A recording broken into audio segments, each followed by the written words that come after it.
ticklish business any way you look at it. Come on, we'll stick together.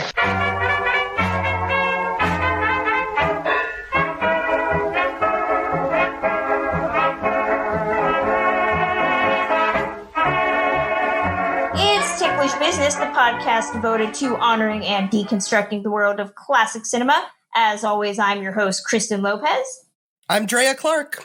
And I'm Samantha Ellis. And this week, we have a very special guest joining us on the podcast. We have author, film festival coordinator, all-around awesome dude who can rock a fedora like it's nobody's business, Alan K. Rohde. Alan, how are you? Hi, guys. I'm doing as well as can be expected. I try to make sure that the house stays a house, not the Fuhrer bunker. But I think we're all hoping that everybody else is staying safe and staying healthy and hunkering down and trying to live as normal a life as possible. So that's what I'm trying to do, and I hope that's what you're trying to do, but I'm glad to be here. Thanks for inviting me. Oh, anytime that you want to be on the podcast is a happy day for me. It's been a while, a long time coming. I've been trying to get you on, and scheduling has been very iffy, but it worked out.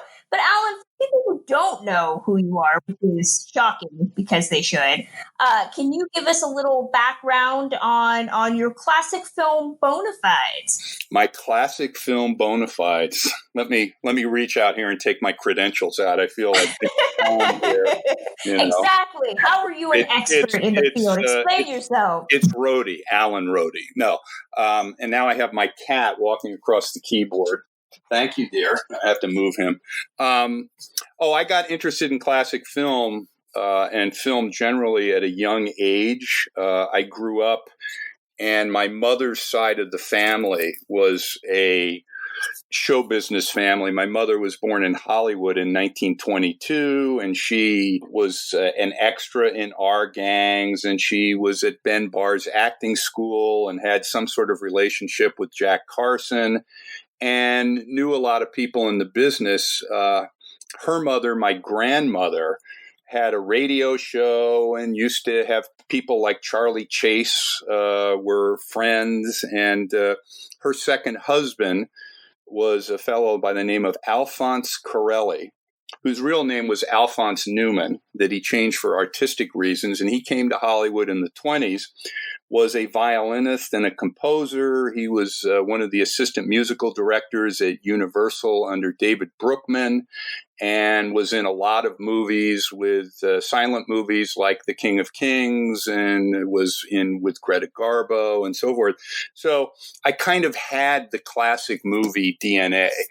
And back in the day when you had to watch movies on network television and you had like 5 or 6 channels and everything was cut for TV with commercials. And if you wanted to see, for example, On the Waterfront, you needed to stay up for the Late Show at 1:30 in the morning. So I grew up watching movies, knowing some of the people in the movies and cataloging that. And then my life took a really circuitous route through a career in the Navy after I got drafted, and traveled the world, did all kinds of things. And then about, 18 years ago, I started writing for a site called Film Monthly and started doing research. I got involved in the film festival circuit. I made a friend called Arthur Lyons, who was a mystery writer and a Palm Springs councilman in Palm Springs, California. And I started helping him with his film festival back in 2001. And after he passed on in 2008, I took over producing the festival, which I've done every year since then. And I've written 2 books, one on the character actor Charles McGraw and another one on Michael Curtiz. I'm working on another book now. So I've kind of gotten to the point in my life where I've returned to where I originally started about 20 years ago, and it's been a really fun ride that I hope continues indefinitely. That is awesome. Well, and Drea, were you going to say I was something? just going to say, I like any bio that starts with any family connection back to our gang. So really, you had me from go. And then for me, Palm Springs connection, because that's my hometown. Oh, really? Yeah, Really? well, Palm Desert, technically. My grandparents lived across the street from John Ford. So, there you go. Well, yeah, I love that connection. The old Palm Springs, which was the playground for Hollywood. Really, And truly. now, and you see streets named after Kirk Douglas and Buddy Rogers and all of that when you go down desert from Palm Springs. But the Camelot Theaters, which are now called the Palm Springs Cultural Center. The Supple family, Rick and Rosine Supple, really forged a great relationship. And they were one of the couple that really was into the whole charitable thing in Palm Springs and supporting the community and so forth. And they're both in their 90s now. And what they did several years ago is they took the Camelot Theaters, which is a beautiful theater. It has 3 theaters in it, and they have a big one that I use for the Film Noir Festival. And then they have smaller ones, and they were able to turn it into a nonprofit, and they donated the theater to the city of Palm Springs. So it's now called the Palm Springs Cultural Center. And the big theater was named after them. But my relationship with the Supples, who brought me on to continue to produce and grow the festival back in 2008, has just been fabulous. And you talked about growing up across the street from John Ford. In the early days, when we used to have guests like Jane Russell and Tony Curtiz and people like that, and people would just show up that lived in Palm Springs, that would just walk in there and come up to you and say, "Hey, how you doing?" I mean, I still have a picture of my wife and Mickey Spillane with their arms around each other looking for our car, after an all night, and people like Ann Savage and Kevin McCarthy and Mala Powers and I really got to know a lot of these people, as well as making friends in the community. And so I haven't lived in Palm Springs, but it's certainly close to my heart. For sure. I mean, I feel like Hollywood, you have like the TCM festival, and while you're there, you can see where a lot of the films were made. But if you go to a place like Palm Springs, you see where a lot of the stars lived and had fun. Exactly. And, I had Jacqueline White out there one year, and we're sitting in, I think, around the movie colony, and she starts telling me a story about how she came to visit here and was with Cary Grant and all these other people back like in the late 40s and so forth, and would tell you, when you get people in a relaxed mode, which Palm Springs is, you don't have traffic, you don't have valet parking to go eat a hamburger. It's not Los Angeles. And so one of the features of the festival that Arthur started, that I continued and built on, is that I'll always have 4 or 5 guest stars. And when you get people in a relaxed environment where they can just hang out in the lobby afterwards and talk to people, and the audience there is so appreciative and respectable.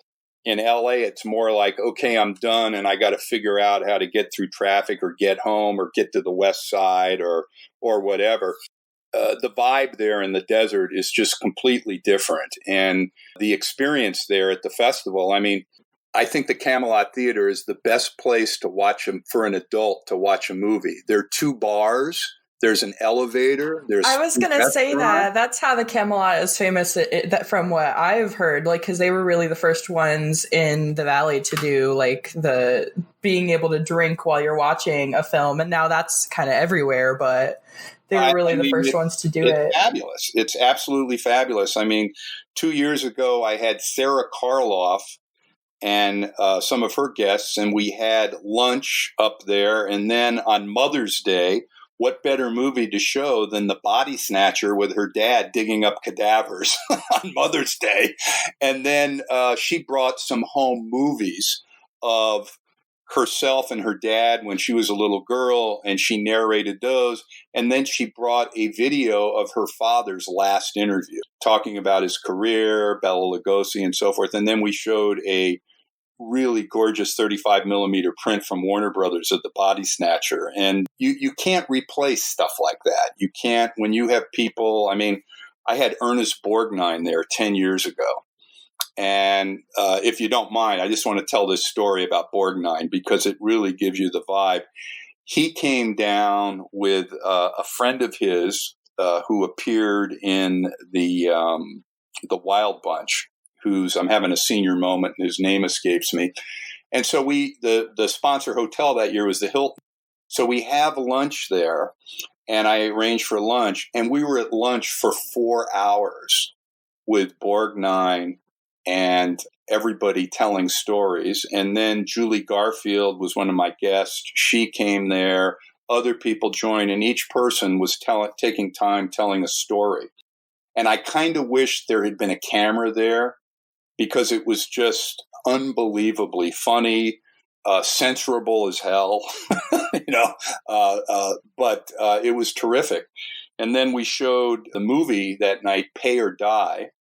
And Ernie and I did the Q&A afterwards, which was a discussion. It really wasn't a Q&A. And he talked about growing up in Hartford, Connecticut. His father was a barber, and his father getting a black hand note because the movie Pay or Die is where he portrays a real-life New York cop around the turn of the 20th century, Lieutenant Petrosino. And the movie was very special to him, which is why he came and did this. And then afterwards, we had a reception, and Borgnine's like, let me wait in line so I can meet everybody. I mean, he was just the nicest, most accommodating guest ever. And I had June Lockhart the next night, so I got to introduce them and sit with them at a table for 2 hours, listening to discussion and stories. And it's just experiences like that you can't put a monetary value on. It's really a fabulous experience. And I'm really glad that the festival, which is scheduled in May and was scheduled this year from May 7th to the 10th, I've been able to reschedule it for December 3rd through the 6th of 2020. So fingers crossed that by December, we will all be able to foregather again in the dark to see classic movies with some of the people that were involved. What you're telling me is that there's a possibility that I might have a classic film festival to finally enjoy before this year is out. Absolutely. It has been officially rescheduled for December 3rd through the 6th at Palm Springs, at the Palm Springs Cultural Center and the Camelot Theater. This is our 21st year of doing the festival, and it has grown.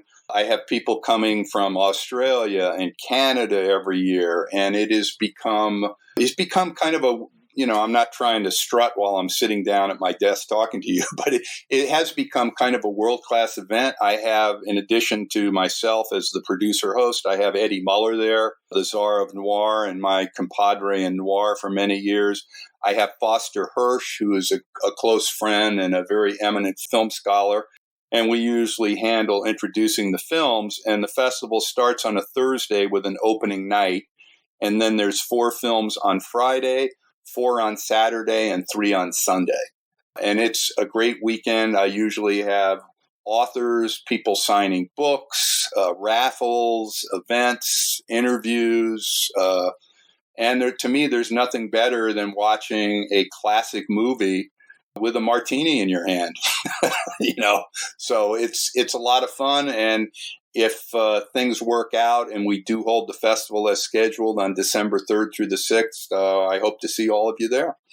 Yeah, and it would be a great reason for me to finally get Foster Hirsch on my podcast. I have his email, and we have chatted about him doing this, and just, again, scheduling has not been my friend, so this would be a great time to find Foster and I are good friends, and next time I talk to him, I'll mention your podcast to him and so forth. But he's he was the fine mediator that helped me get my Carol Baker interview. So he in fact he interviewed Carol Baker there one year. He did, yes, he did. So. Foster has known Carol Baker for years, so he's great. The festival's great, and it's we usually have the Film Noir Foundation merchandise table there, and we have giveaways and all kinds of stuff, and it's really a great weekend. You don't have to worry about parking, traffic, where to get something to eat, anything. And I start the first movies at 10 o'clock in the morning. So, they roll up the sidewalks kind of early there, folks, and then you end up, I've ended up sitting in a hotel lobby with people like Stu Whitman, God rest his soul, he's gone, or Joan Evans talking about her godmother, Joan Crawford, and growing up with Joan and all of these stories. So it's a classic film aficionado's paradise.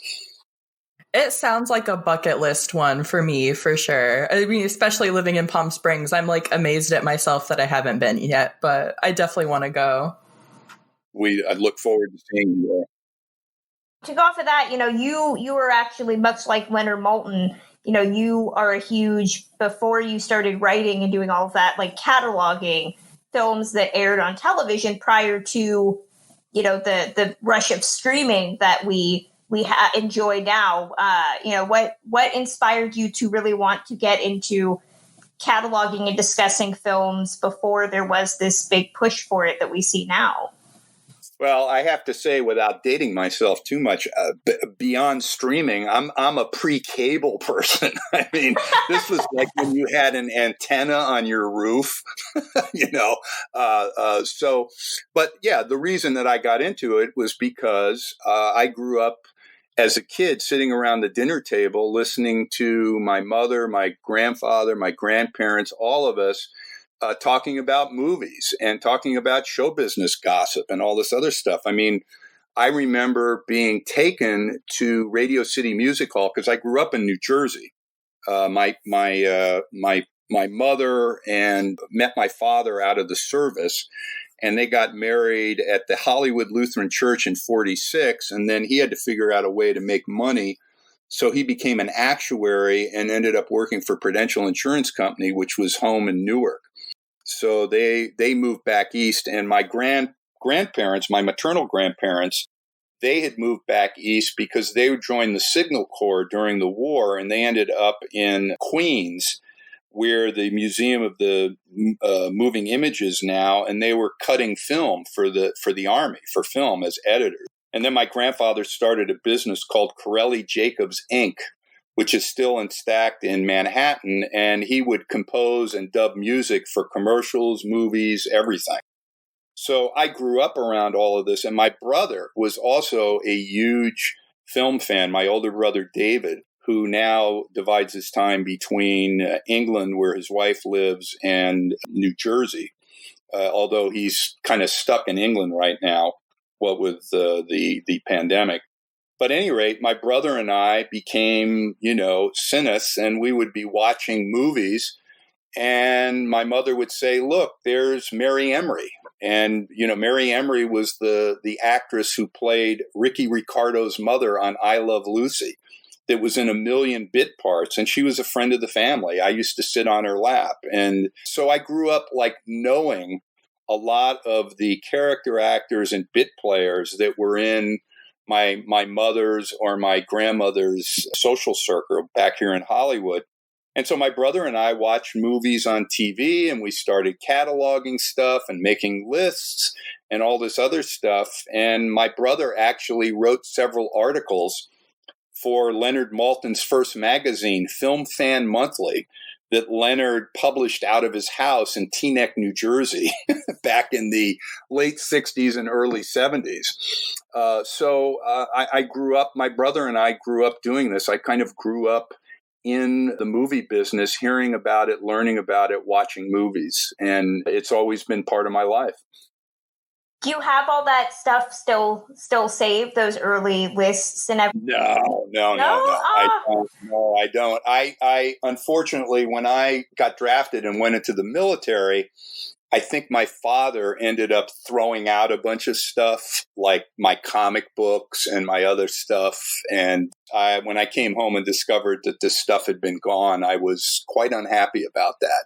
But that's lost through the years. And quite frankly, now at this point in my life, I have a house that is filled with books. It's filled with vintage movie posters that I collect. It's filled with photographs of 8x10s of movie people that when people come in, they don't even know who these people are. Like why do you have an autographed picture of Canada Lee on your wall next to Ann Sheridan? When I wrote the book on Charles McGraw, I got very friendly with his widow. And when she passed away, I got all these scripts of Charles McGraw's and stills and all this stuff. And I have, a garage that's half filled with stuff. So now I need to start thinking about what I'm going to do with it, because I don't want to burden my daughter with, trying to figure all this out. But I've saved quite a bit, but I haven't saved everything. It's like my house where people assume, oh, that picture by your bed, is that your grandmother? No, that's Veronica Lake, but I will take that compliment. Well, yeah. I mean, I have a couple pictures of my mother, who was quite glamorous back in the day. And the pictures were taken by the photographer Edmund Bauer Hesser, who took the first pictures of Harlow and Griffith Park and all of that. And Hesser was a friend of my mother's family because her uncle used to own all the land near the Chatsworth Reservoir. So back in the late 20s and the 30s, my mother and my Aunt Paula and my grandmother would go out there to visit Uncle Roy. And in those days, driving from like the flats of Beverly Hills to Northridge was kind of like going with Roy Chapman Andrews to the flaming cliffs of the Gobi Desert to drive out to the valley. It was very rural, and he rented cabanas, and Hesser rented one of those cabanas. So she knew Hesser, and he took pictures of the family and so on and so forth. And my mother, one of her favorite stories was meeting John Barrymore, W.C. Fields, John Decker, and John Carradine at a party. And Carradine wanted to sculpt my mother in the nude. She was about 16, and my grandmother quickly steered her away from John Carradine and met John Barrymore, who was carrying a suitcase around filled with booze. He was on his last legs then. And there's a couple Barrymore stories that I'll spare you that are somewhat risque about his behavior near the end. But yeah, so and I still have a lot of these pictures. Hesser threw out pictures of like portraits he shot of Mary Pickford and threw them in the trash, and my mother rescued him, and I still have some of that stuff as well. Well, before we get into talking about Alan K. Rode, author, have you ever wanted to write about your mother or your upbringing or your family in a book proper? Is that just best left, these amazing stories? Well, I didn't write a book, but what I did do is my mother passed away in January of 2016. And she was like the family archivist. So it took my brother and I 3 days just to go through the photos. Wow. And it was just, and it was all out of order. There'd be like a picture of Jack Carson autographed next to a picture of our dog or me in the Navy saluting or something. I mean, there was no rhyme or reason or no organization. So we sorted through all of that. But what I did do is if you go to my blog, which is called One Way Street, and it's at www.alankrode.com, I wrote a long blog piece called Dinners with Alphonse that focused on my mother's stepfather, who I grew up as my grandfather, and what my life was like as a kid growing up in a family, around a family. My mother's family always reminded me, looking back, it was kind of like the road company of you can't take it with you, with, a 6'9" great uncle that fought Jack Dempsey and a 5-foot aunt who spent her entire life trying to become a movie star and bankrupted herself. So all of these characters. So I wrote this long blog entry. It's on the internet if you Google me or go to my website. And it has a lot of pictures of like Uncle Roy and my mother and a lot of my grandfather's career and working with Stokowski and people like that. And the reason I wrote it, and it did take me some time, and I had to consult with my brother, who has more of a memory for certain things because he was older, is because I realized that my brother and I are the last people that remember all this stuff.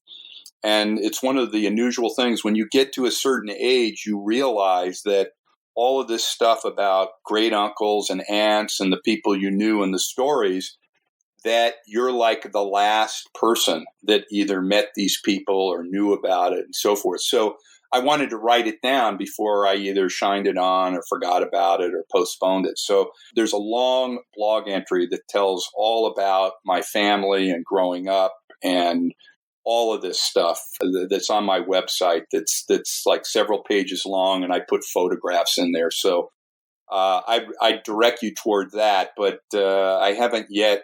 I still have a life to live, so I haven't gotten to the point where I'm going to sit there and write my memoirs or anything like that.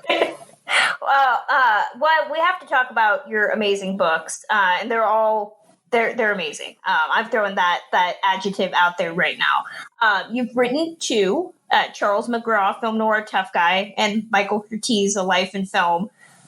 What drew you to these subjects? I mean, Curtiz, your book is the first major, like, comprehensive biography of his life, but how did you select your subjects? Well, the McGraw book was really a case of serendipity. I always liked him. I always thought he always stood out for me because he was tough and he had that gravel voice and was very unique. And I started like watching everything, and I'd see him on television and so forth. And I remember as a kid going to see Spartacus. And when Kirk Douglas killed him and drowned him in this vat of what appeared to be Campbell's chunky beef soup in Spartacus, I remember feeling disappointed that he was die. So that may be fodder for a psychiatrist to analyze me. But nevertheless, his death in 1980 was apparently he fell in the shower and cut himself and bled to death. And I always thought that was a bizarre way of dying. So I started doing research on him. At that time, we were still living in San Diego. And I found out through checking mortgage records that the house he passed away in was still owned by the person who originally bought it. And then the other thing is back in those days, you could order a death certificate from the county of Los Angeles. You could order it. And now I think you have to be a member of the family or whatever. They've changed it. But I ordered his death certificate, and I noticed that the person who signed it was someone named Mildred Black, not his wife. And so I thought that was curious. So at any rate, long story short, I wrote a letter to Mildred Black, who was the owner of the house in what was called North Hollywood, and now I believe it's either Studio City or Valley Village. And I said, hey, I'm Alan Rohde, and I'm doing research for a book. And I didn't know what the hell I was doing. I just was pursuing this. And I said, I'd like to know more about Charles McGraw. So I sent the letter, and I never got an answer.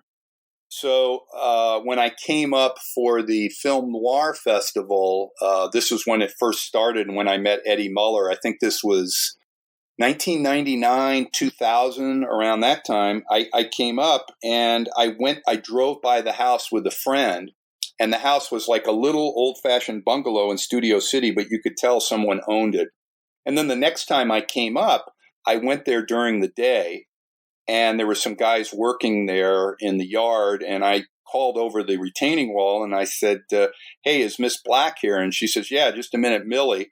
And this nice older lady with the sun visor on and shorts came, says, yeah, what can I do for you? And I said, I'm Alan Rohde, and I wrote you this letter about Charles McGraw. And she stopped, and she said, reached out, grabbed my hand, and said, so you're the guy that wanted to know about Charlie. I've been hoping you'd show up. Why don't you come in and have a glass of lemonade? And that was how this whole thing with Charles McGraw started, where I got to know Millie. I got to know McGraw's daughter. I got to know a wonderful guy named Bobby Hoy, who was a stuntman actor in Hollywood, who was in The High Chaparral and a bunch of movies. And Bobby and I became close friends. He's now deceased.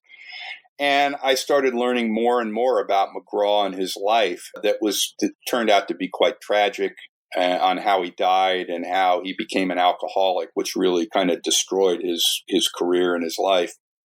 And so I said, I need to write about this. And so that was how the Charles McGraw book happened.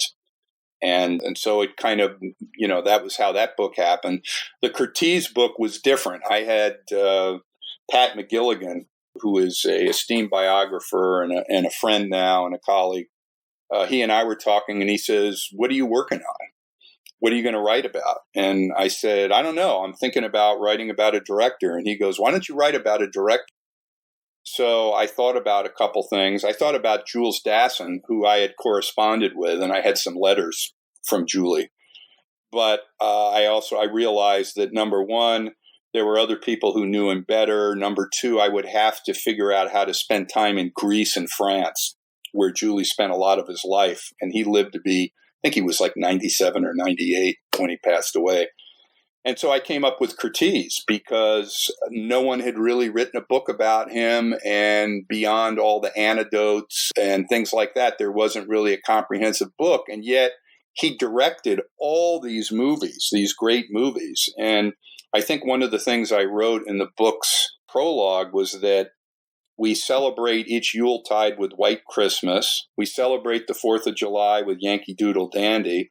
And we fall in love all over again every time we see Casablanca, but no one knows anything beyond these anecdotes of him being a tyrant about the guy that made these movies.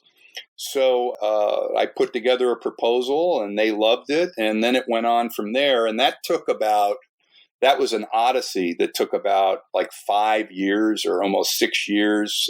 My recommendation on that is, if you're going to write a biography about someone that directed 181 movies, prepare yourself because it's a long haul.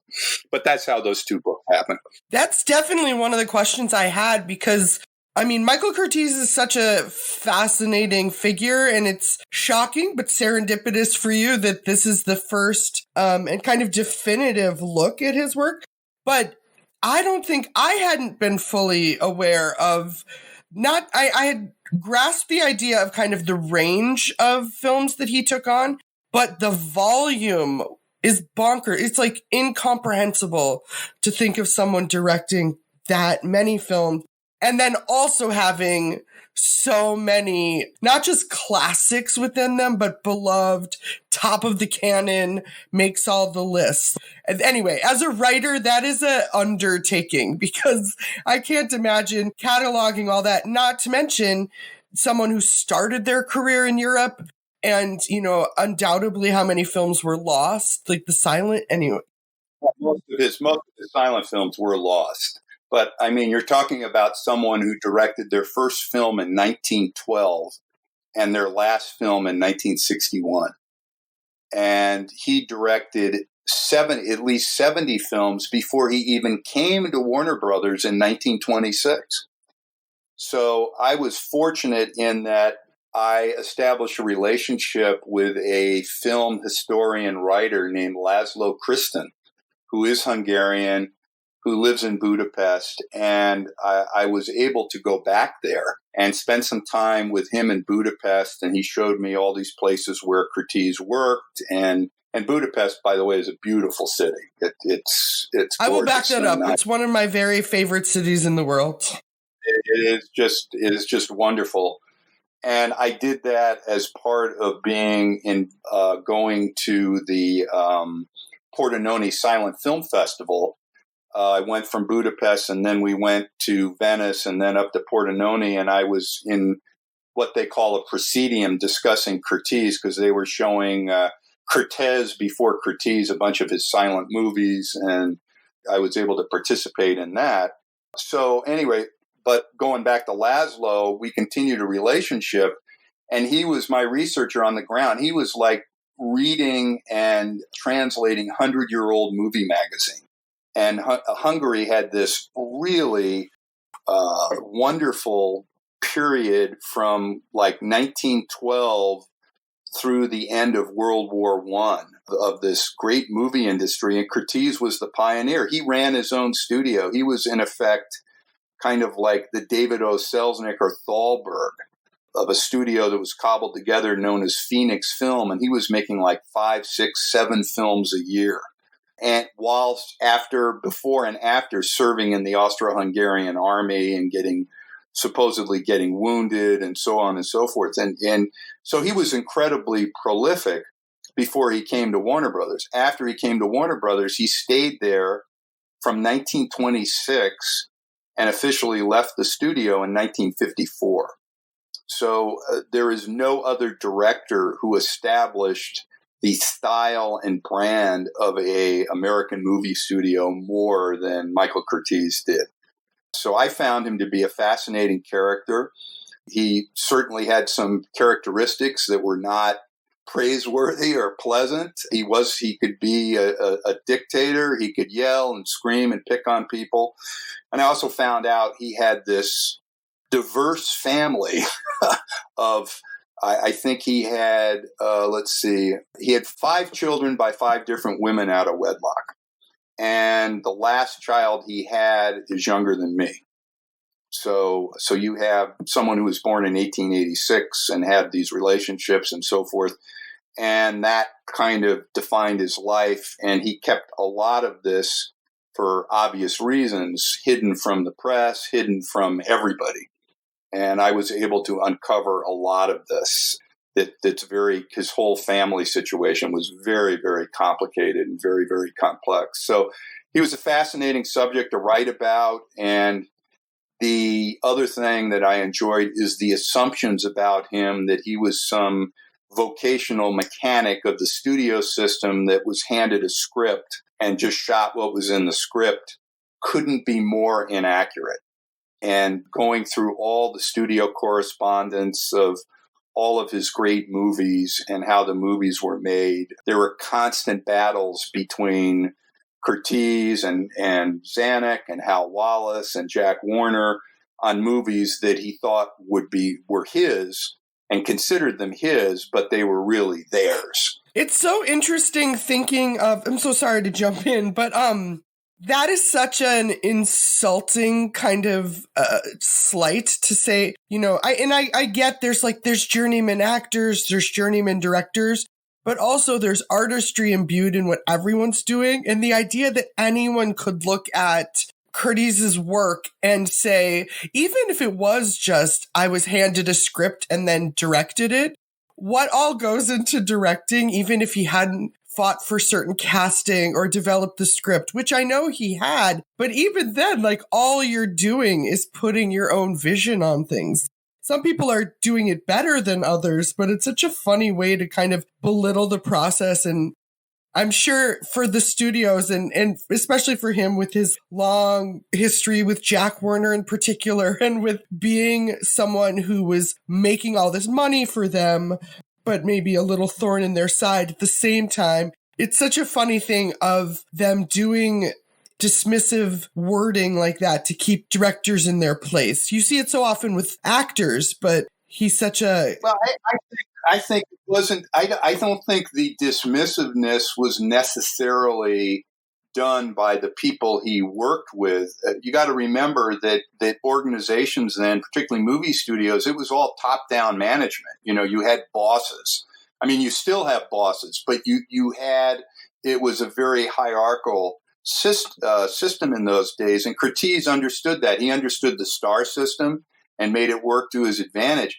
I think one reason that his reputation became what it used to be is because of, in the early 60s, the auteur theory gained full flight with the French and people like Bogdanovich and Richard Schickel, and all these people started writing about John Ford. And the other thing is Curtiz died in 1962.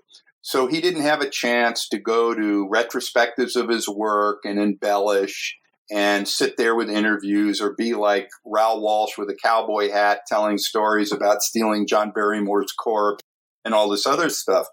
And he probably wouldn't have done that even if he was still around, because he wasn't really a credit grabber per se. He was he wanted to control his movies and fought for that. And he wanted the actors to be his marionettes until he finally understood that it wasn't Europe anymore. And James Cagney had more heft than he did. And he understood how to work that. But he wanted control of his set, control of his movies. And he would change stuff because he knew once the movie was shot and it was in the hands of the editor or Hal Wallace or the front office, then his opportunity to do anything with it was over.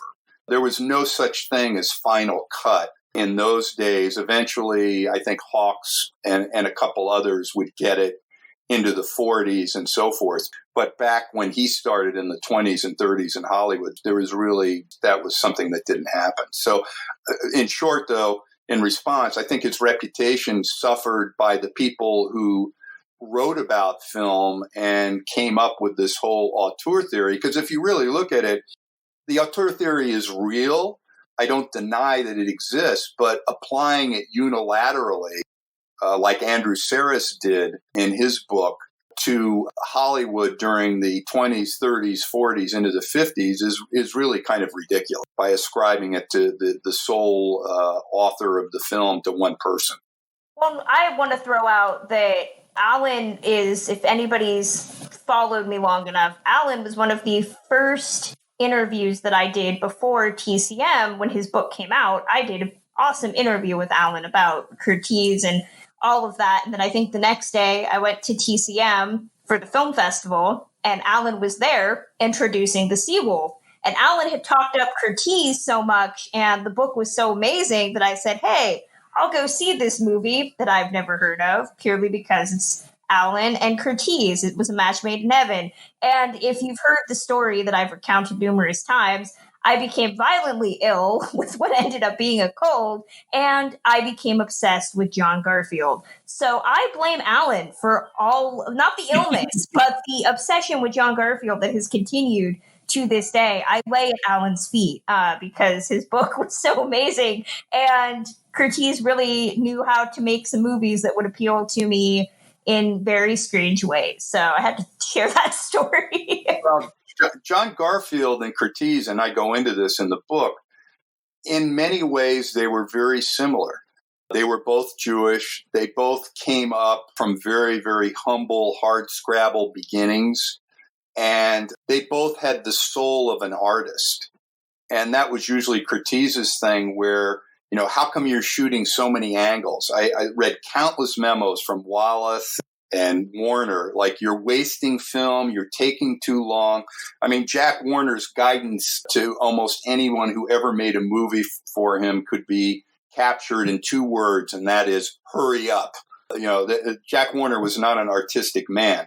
Hal Wallace was, but Hal Wallace also was a producer, and he was responsible for budget and a lot of different things. And I made the comment in the book that Hal Wallace could squeeze a nickel hard enough to make the buffalo keel over, and he could. And so there was that. But Garfield and Curtiz were really simpatico. And I mean, if you look at a film like Four Daughters, that was nominated. My favorite movie. It is one of the best movies. A lovely movie, but it's kind of a middle America before World War II, very saccharine drama about Claude Rains and his musical daughters, and Claude Rains a musician, and so on and so forth. And then Garfield enters the picture, and the whole movie changes into something more complicated, darker, and so forth.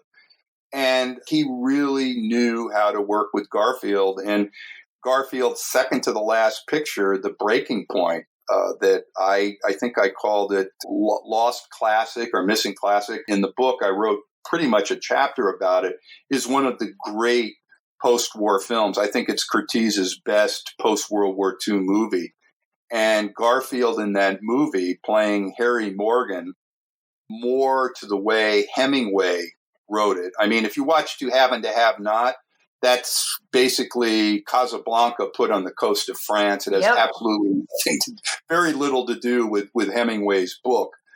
But I think Curtiz and the screenwriter Renaud McDougall and Jerry Wald, the producer, who is a guy that should have a book written about him that hasn't, and Garfield, it's just a brilliant, brilliant movie. And the whole relationship between Garfield and Juano Hernandez is really something special that you did not see in movies made in 1949 and 1950. one of the great movies. And I'm glad that between my book and programming it at Noir City, Eddie doing that, and also the film being restored in Criterion, bringing it out on Blu-ray, and they shot a 15-minute or so video of me talking about Curtiz in the movie and all this stuff, has brought that film into the forefront, because I think it's one of the great American films that didn't get a lot of heft. But Garfield was a special actor, and if you ever come over to my house, as soon as you walk in the front door, the first thing you see in the foyer is a painting of Garfield that his daughter Julie did. That's there with him holding a cigarette. And, I've been fortunate to talk to Julie, and we've talked about her paintings and stuff. And I was joking with her. I'm like, I need to hurry up and become a millionaire so that I can afford to have a Julie Garfield painting of her dad somewhere in my house. I will force the issue with my family and just be like, we're hanging it here.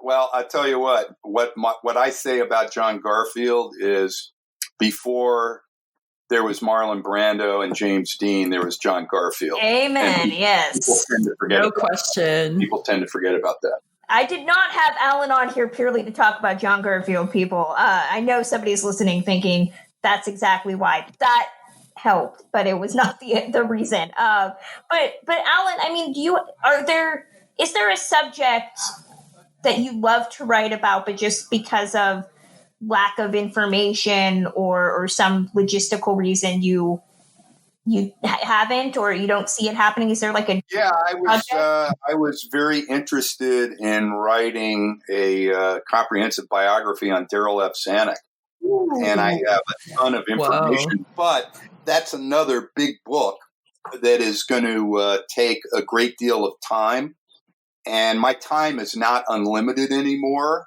So I really have to focus, and I need to get paid.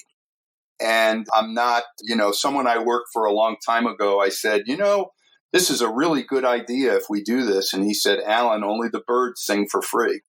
So it's kind of like, if I'm going to invest 4 or 5 years of my life into something, then there needs to be some remuneration in it. And so far there hasn't been. But I'm working on another book. I can't tell you the subject, but it is a woman. I want to write a book about a woman. I've done 2 books on men, and there's a woman that I want to write about that I am going to write about. And I also have a couple things coming out on the Blu-ray commentary circuit, which is another thing that I enjoy doing. And I have one coming out which can't go up on social media, and this can't go up until it's announced by Warner Brothers, but they are going to put out the Blu-ray of The Mystery of the Wax Museum that has been restored, and it'll have my commentary and Scott McQueen's commentary, and there's also a featurette that of me doing a discussion with Victoria Riskin talking about her mom, Fay Ray, and her dad to a lesser extent. So that should be coming out in May.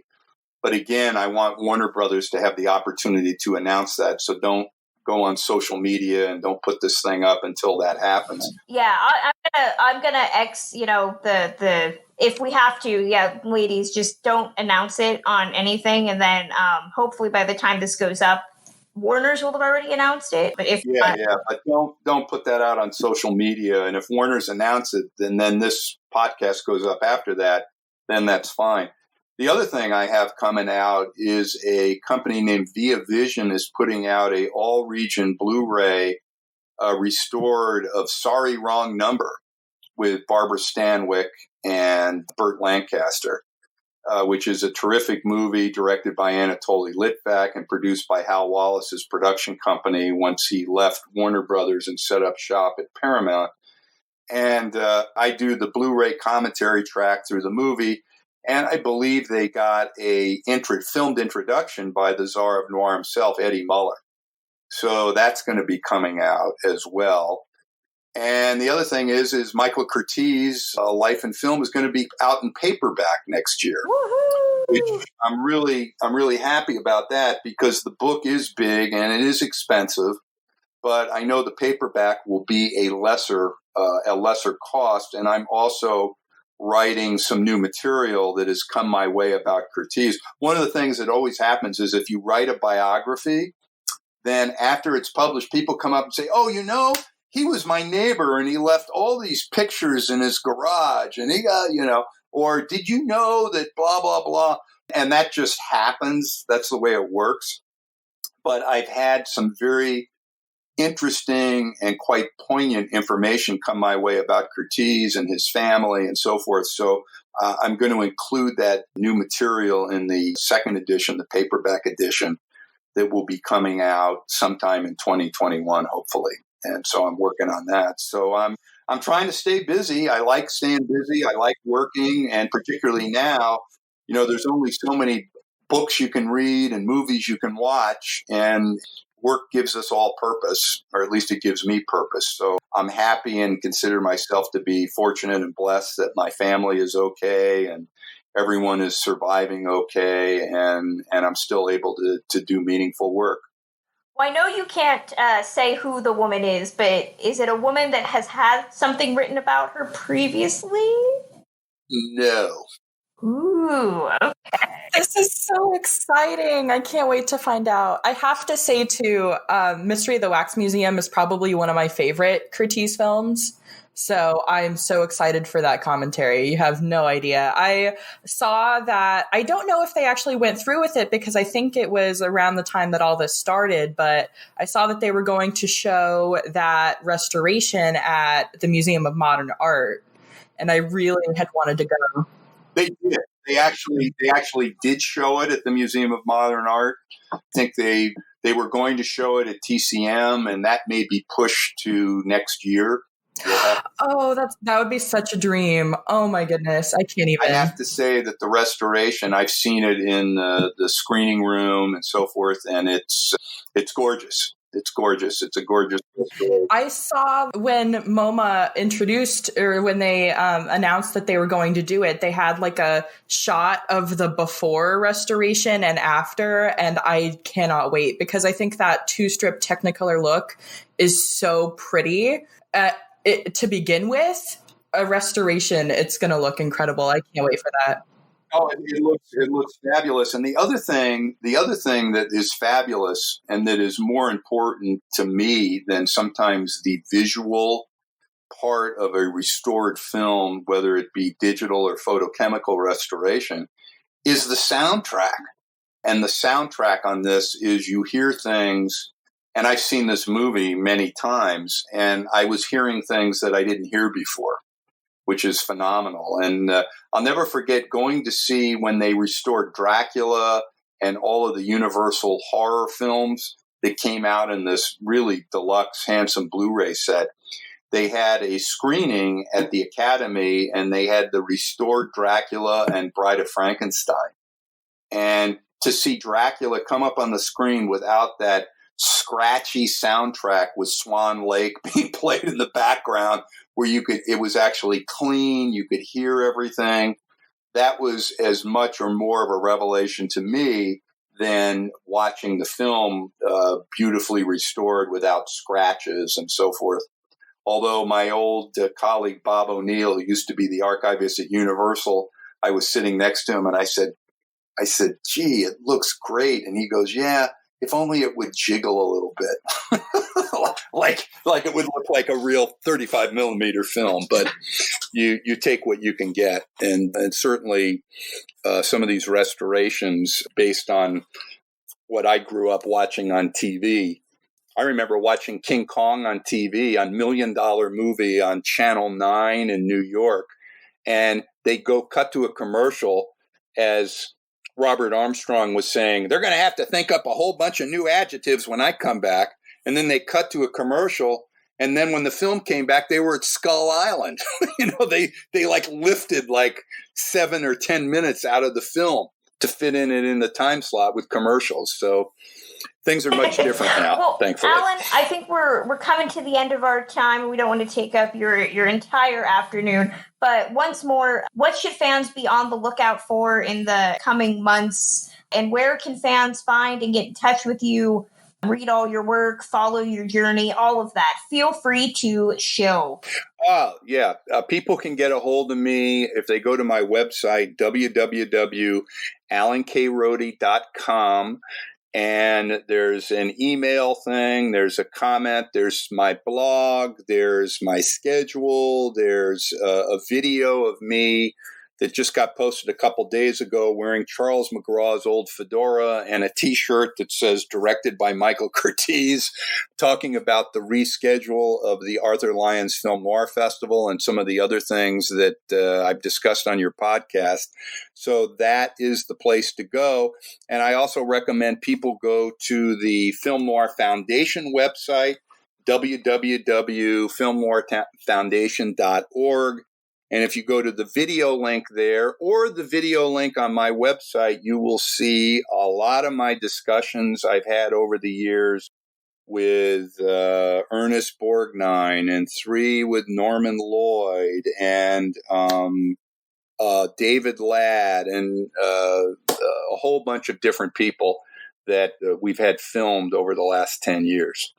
So I recommend everyone to go to my website and the Film Noir Foundation website.